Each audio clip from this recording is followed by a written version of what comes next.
Okay, thank you very much for allowing me to present our research paper on the strategic priorities of Indonesian young entrepreneurs' motivations. And then I want to start with the backgrounds of our studies. That that when the COVID pandemic COVID-19 struck us, a lot of people lost their job, and then numbers of company closed, and then many of them start to a new business, and then doing their own business, and then they become an entrepreneur. And then we try to focus on the young people. Especially, we focus more on motivation. So what are the motivations of the young people involved in the business enterprise? Okay, so our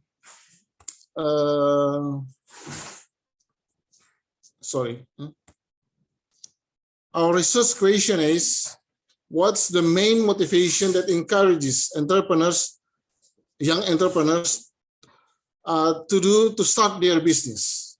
So that is the questions. And then in this research, we are doing we used the analytical hierarchy process and the fuzzy analytical hierarchy process. So the analytical hierarchy process method is used to calculate the percentage of each criterion and sub-criteria, and to determine the main criteria and sub-criteria. While the fuzzy analytical hierarchy process we use to clarify the gray area and uncertainty of the respondents' perceptions. And then we found out here, regarding the criteria, that the economic factors is actually, the highest.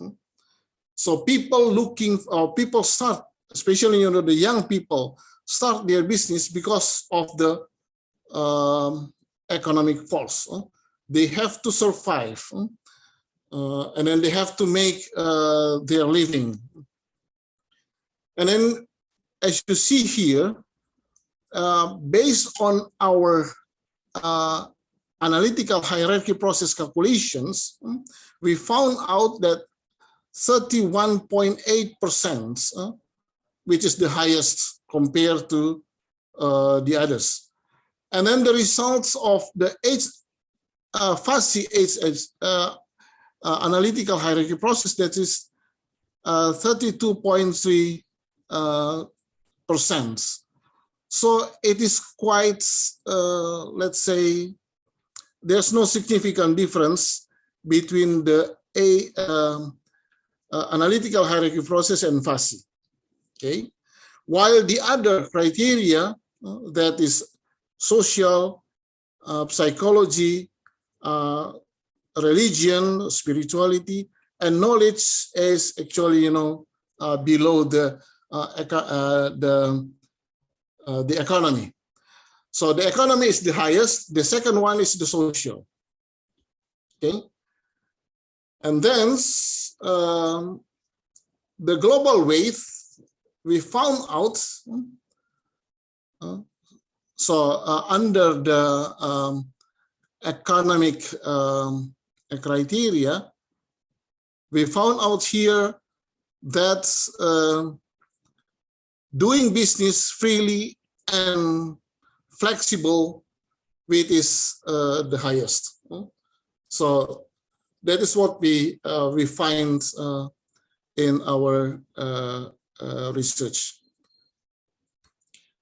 And then we calculate also, the sensitivity analysis to find out whether, if there is a change, will affect also, the findings. The sensitivity analysis shows that the results are not robust. So it means that if there is a change in the criteria, it will change also, the priority.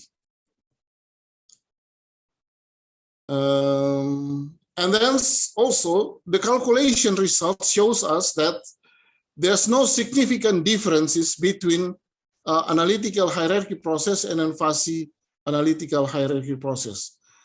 Another way to say that to do this kind of research, probably we just need to do analytical hierarchy process, because the finding shows that there's no significant difference. And then what is quite interesting also here, as you know that we have 5 criteria, that is economic, social, psychology, religion, spirituality, and knowledge. And then, as I mentioned before, that the economic factor is the highest. And then at the same time also, we found out that the religion or spirituality is the lowest. Okay, so what is interesting here, that's especially in Indonesia, religious is very much strong. And then our research shows that even though the religion is very strong in Indonesia, even people will kill each other because of religion, but when it comes to business, religion doesn't affect anymore. Okay, so at the end, when the young people, want to do, let's say, business, doing entrepreneur, they are very much emphasized on the economic factors. So it's not a religion, because we found out religion is very low. And it will also help us, especially in the university, to formulate, programs or subject, especially for the young people, to emphasize the economics element, because at the end, that is we find out that is the strong point. Okay. Okay, so and then the calculations, as I mentioned there, that economics is very high, so that is the strong elements that encourage people to do business. And then both HSP and quasi HSP are the right methods to reveal the primary motivations of the entrepreneurs involved in business and ventures. And then the result shows also that HSP and quasi HSP is not significant. And then I want to add also that religion does not influence people to do business. Okay, so thank you very much. Thank you very much, Dr. Rako. It was very interesting in the innovation and entrepreneurship sphere. So it may be interesting research for Indonesian innovation and entrepreneurship ecosystem players.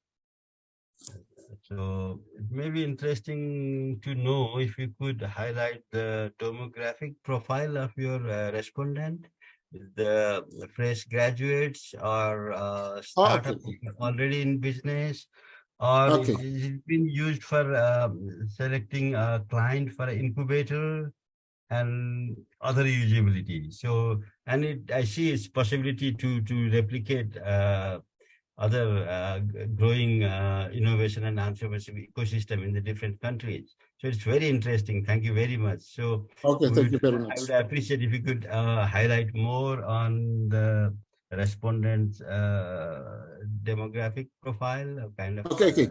So I just want to know our demographic profile. So our respondents, the number of our respondents are 50 young entrepreneurs. They are master graduates. So they hold master degree in economics. And then all of them are having their own business. So they are running their own business in Indonesia. So they are young. They have a master degree. Okay, and then yeah, they are they are practitioners because they they own their business. Great. Okay, thank you. I think other participants from the floor, please you ask any questions, comments, clarification. So it's a really interesting, I think it's very needed research for our part of the world as well. So please, any more questions?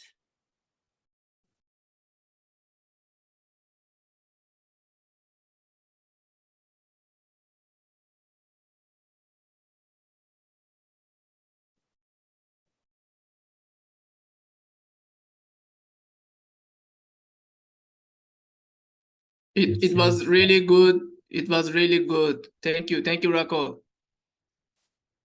Thank you very much. Yeah, thank you very much. So I may add some questions. I think we have time. Has it been well, the respondent were a client of an incubator,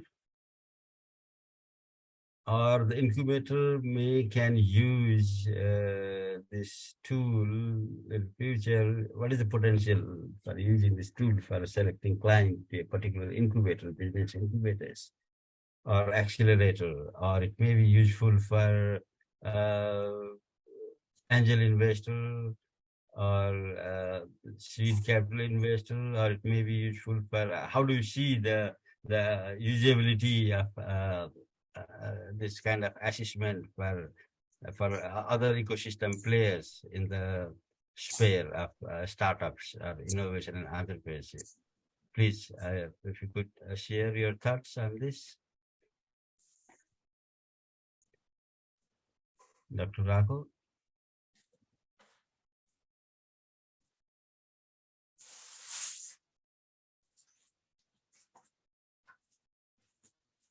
Would you like to add some of the points I just...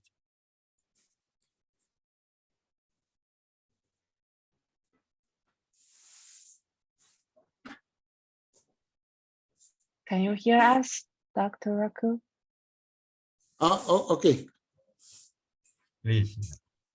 So again, the questions, please. I was just curious to know the usability of this. This is the kind of academic exercise, no? The practical use. What you see, who could be a user in practice? Okay. So thank you very much. So our research is actually also will be used to formulate our curriculum. And then especially, for our students, both in the undergraduate and in the graduates, and then to emphasize also that based on our findings, that economics drives is really, the highest. But, we have actually, this is the, I can say, this is the primary findings. Probably, we are going to, let's say, to go deeper. Is it only economics, or probably, there's something that we are not yet uncover based on this research. Anyway, as I mentioned, we quite surprised that religions or spirituality does not make any what you call it, as quite lower, even is the lowest result. But the question is it true that religion or spirituality does not have any impact on the young entrepreneurs? That is our big questions. Because as you know that when people start studying from the early age, education in the schools, religion is very much emphasized. And then, as you know, that in Indonesia, that everybody should have religions, and then we are quite sure that probably it has an effect, but we do not find it here. And then it will open our, let's say, open our opportunity or open our eyes probably to go deeper. And then when we formulate, a curriculum, it will be more holistic. So because we are sure also that other factors, social psychology and religions, there has any factor. But as we show, in the sensitive analysis, it is not robust. So it means that the results is quite. It's not, let's say, difference is very high. Yes. Okay. It's very interesting. I think this is also giving a lot of insights. Thank you so much, Dr. Rako. It's a very insightful. Thank you, Prof. Shashi Batrai. Yes.